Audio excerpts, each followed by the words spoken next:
Ao longo do ano, você notou que houve algumas ausências significativas? Jogadores antes considerados incríveis, mas que de repente desapareceram e perderam todo o impacto.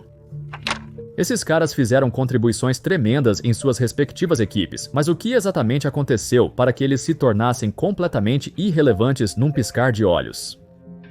É novamente aquela época do ano, senhoras e senhores. Estamos observando mais alguns craques da NBA que sumiram. Mas de um jeito inesperado, então tem sido bem estranho. Acredito que a atitude dele tem sido de acertar ou errar. Kristaps Porzingis. Se alguém assistiu à série entre Knicks e Celtics, teria notado a ausência óbvia de um jogador tão importante. Ele ainda jogou mais de 20 minutos por jogo nos playoffs e quase 30 por jogo na temporada regular, mas algo parecia estranho. Ele não estava nem perto de ser tão eficaz quanto era antes, e parecia que ele se cansava tão rapidamente por algum motivo. Durante o ano, ele perdeu cerca de metade da temporada com o que os Celtics inicialmente descreveram como uma infecção respiratória superior, mas depois passaram a chamar de doença misteriosa, indicando que até a equipe médica dos Celtics não sabe o que está acontecendo com ele. Porzingis contraiu doença do coronavírus há algum tempo, e alguns especularam que ele ainda está lidando com as ramificações da doença do coronavírus. Os efeitos pós-doença do coronavírus, como dores de cabeça, dor no peito, falta de ar e fadiga, são prejudiciais quando você pratica esportes de alta intensidade. Para ele, tem sido uma luta, e quando os Knicks eliminaram os Celtics na segunda rodada, Porzingis se abriu e admitiu: "Isso me mata por dentro." Eu sempre tento minimizar isso na minha própria mente como: estou bem, estou bem. Tive altos e baixos até agora e acabei de ter uma grande queda. Minha energia, tudo em mim não tem estado bem. Meu sistema não está funcionando como deveria. Por um lado, entrando nos playoffs, os Celtics ainda tinham aspirações ao campeonato, mesmo com um Porzingis debilitado. Lembre-se, quando ganharam o campeonato, Porzingis também perdeu a maioria dos playoffs. Eles eram tão bons que não precisavam dele.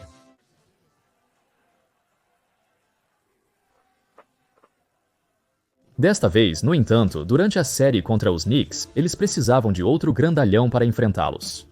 Eles não podiam simplesmente confiar em um Al Horford, quase quarentão. Quando Porzingis tentou jogar, em 4 dos 6 jogos, ele não conseguiu nem ultrapassar 14 minutos. E dava para notar que, sempre que a câmera focava no banco, ele estava ofegante, como se tivesse acabado de correr uma maratona. Em uma conferência leste mais forte, com mais pesos pesados, os Celtics precisam que ele se recupere para vencer novamente. Não ajuda que ele consuma 30 milhões em espaço salarial, mas pelo menos seu contrato expira em 2026. Até lá, os Celtics têm uma decisão difícil a tomar, e aparentemente os efeitos pós-doença do coronavírus podem durar meses e talvez até anos. Os Celtics podem ser contendores ao campeonato com ou sem Porzingis, mas quando ele está em plena forma, certamente lhes dá uma melhor chance de vencer. Jalen Green. Ainda não se sabe sobre Jalen Green, não temos certeza do que esperar dele. Ele tem as tendências, o estilo de jogo e a linguagem corporal de uma futura superestrela. Ou seja, ele foi o maior pontuador do vice-líder do Oeste, além de ter a maior taxa de uso na equipe. Mas os Rockets são bons por causa do Jalen Green, ou apesar do Jalen Green? Entre os jogadores, com no mínimo 17 arremessos por jogo, Green teve a segunda pior eficiência, atrás apenas de Miles Bridges. Bridges joga para o pior time de basquete, então pode-se dizer que suas estatísticas são vazias. Mas com os Rockets tendo sua melhor temporada após era James Harden, poucos acusam Green de acumular números vazios, embora isso possa ser verdade. É por isso que o desaparecimento de Green nos playoffs foi estranho e bastante ortodoxo, porque ele é um jogador que quer arremessar a bola, independentemente de quão ruins sejam suas tentativas. Vimos ele fazer alguns arremessos muito ruins, mas a verdade é que ele arremessa. Então, na série contra os Warriors, não foram suas baixas porcentagens que nos surpreenderam, mas sua completa falta de arremessos em primeiro lugar. Ele teve apenas um jogo em que arremessou mais do que sua média na temporada regular. Isso foi no jogo 2, onde ele marcou 38 pontos. O objetivo contra os Warriors é novamente prender e secar. Nos outros jogos, ele só fez 8 ou 11 arremessos. Por quê? Por que o alarmador mais impulsivo da NBA parecia invisível? Uma equipe experiente como os Warriors analisa muito bem seus oponentes.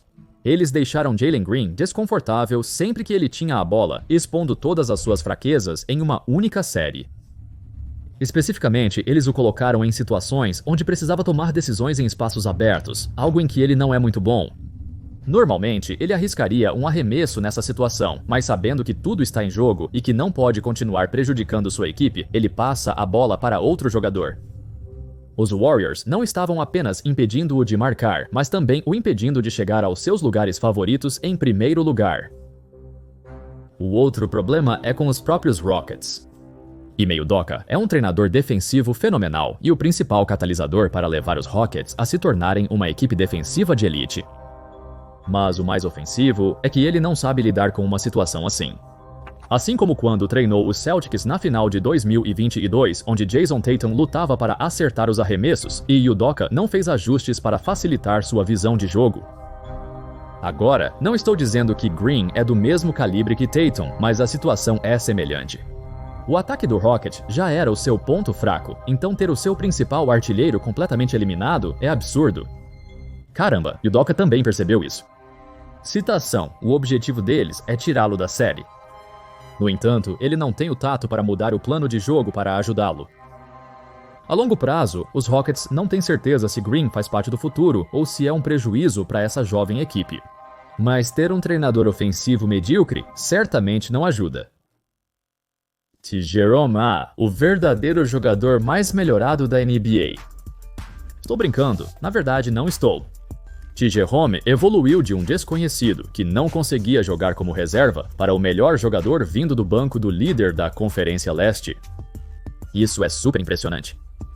No entanto, devido a uma tecnicidade, Ty Jerome não era elegível para o prêmio de jogador mais melhorado, pois jogou mais de 20 minutos em apenas 36 jogos, enquanto precisava de 65 para se qualificar. É um critério estranho, já que ele jogou em média 20 minutos por partida em 70 jogos, e os Cavs venceram tanto que ele não precisou atuar em muitos quartos períodos. Os Cavs estavam mudando e quase num exercício defensivo de xisto, fizeram apenas um arremesso difícil. Jerome é atingido. Levanta e coloca pra dentro. Ty Jerome tem uma chance. As apostas dos playoffs aumentaram. Os Cavaliers e os Pacers estão prontos para colidir no palco dos playoffs. Apesar de tecnicamente ser um veterano em sua 6ª temporada na NBA, essa foi sua primeira chance real de garantir um lugar na NBA nos próximos anos. Essa foi a temporada em que ele se consolidou. É sua primeira vez nos playoffs. Pode-se chamar isso de nervosismo dos playoffs, ou apenas um confronto ruim. Jerome parecia abalado e seu desempenho despencou. Contra o Indiana Pacers, depois de marcar 21 pontos no primeiro jogo, ele misteriosamente desapareceu pelo resto da série. Na verdade, ele registrou consecutivamente 2 dos piores jogos da história. Verifiquei no banco de dados do Basketball References que ele registrou as menores pontuações consecutivas na história dos playoffs, com menos 14,6 pontos. Pelo resto da série, ele estava tão amedrontado que nem tentou mais arremessar. Analisando, foi um conjunto específico de circunstâncias que o fez parecer inapto para jogar. Primeiro, Darius Garland se lesionou e Jerome assumiu um papel maior para o qual não estava pronto. Segundo, os Pacers conseguiram alguns defensores bem agressivos. Aaron Nesmith e Andrew Nembhard são combativos, agressivos e o marcam em cada posse de bola. Depois de marcar 21 pontos no jogo, Rick Carlisle fez questão de manter um marcador nele o tempo todo. 3. Sua falta de um primeiro passo. Para um guarda lento e sem atletismo, é quase impossível passar pelo defensor sem habilidades de drible ou controle para compensar.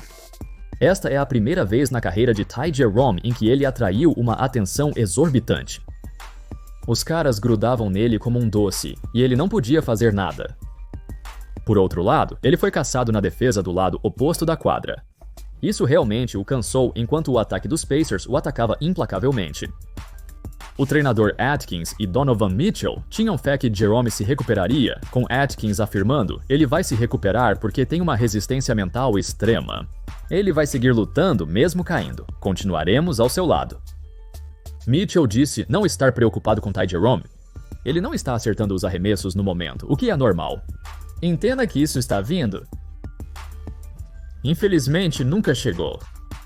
Depois de desaparecer nos jogos 2 e 3, a suposta resistência mental de Jerome se esvaiu e ele ficou abalado até o âmago, completamente invisível pelo resto da série, pois estava com muito medo até mesmo de fazer mais arremessos.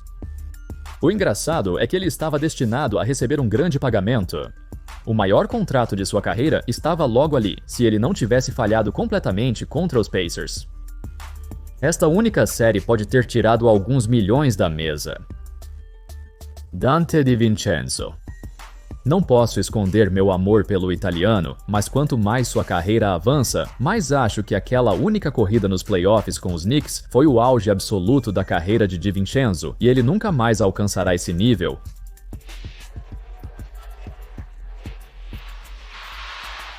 Nos Wolves, ele teve um começo péssimo, depois melhorou um pouco, e então nos playoffs, ele voltou à sua forma no início da temporada, simplesmente terrível.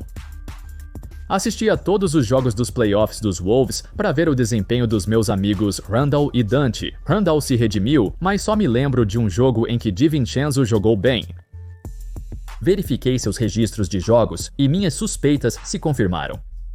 De 15 jogos de playoff, jogo 4 contra. O Thunder foi o único jogo em que ele jogou bem, e esse foi o jogo em que os titulares dos Wolves jogaram muito mal, então seus esforços foram em vão. Durante todo o playoff, DiVincenzo jogou tão mal e parecia uma sombra de seu antigo eu. Agora, há muito a considerar por que DiVincenzo teve dificuldade em se adaptar aos Wolves, porque parece que ele teve uma grande oportunidade de comandar o ataque do banco. Isso é o que ele queria, um papel maior, certo?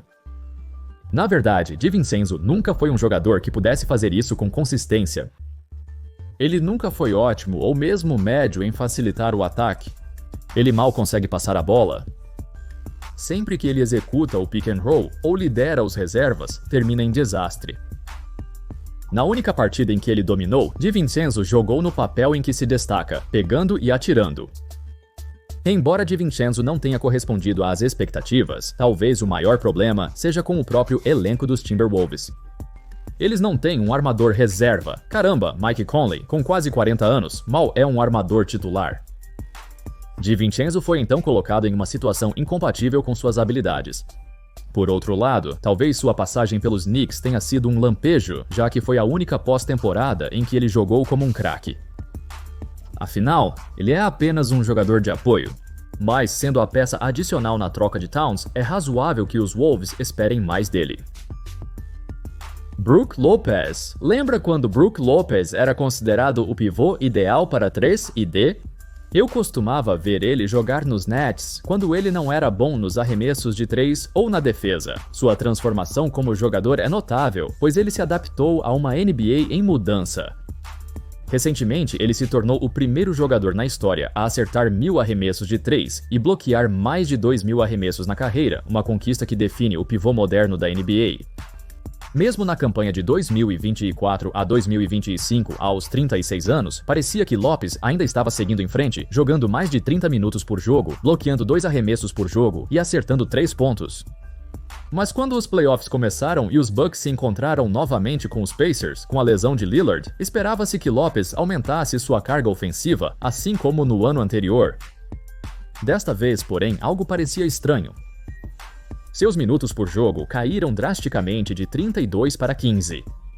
E no quinto jogo, ele perdeu sua posição de titular para Bobby Portis. Quando os Bucks foram eliminados em 5 jogos, Lopez foi visto no banco, totalmente desolado. A princípio, você imaginou que ele se machucou? Os Bucks são conhecidos por se lesionar em momentos cruciais, mas não havia menção sobre Lopez no relatório de contusões. O que realmente aconteceu foi que Lopez parecia letárgico e não conseguia defender ninguém.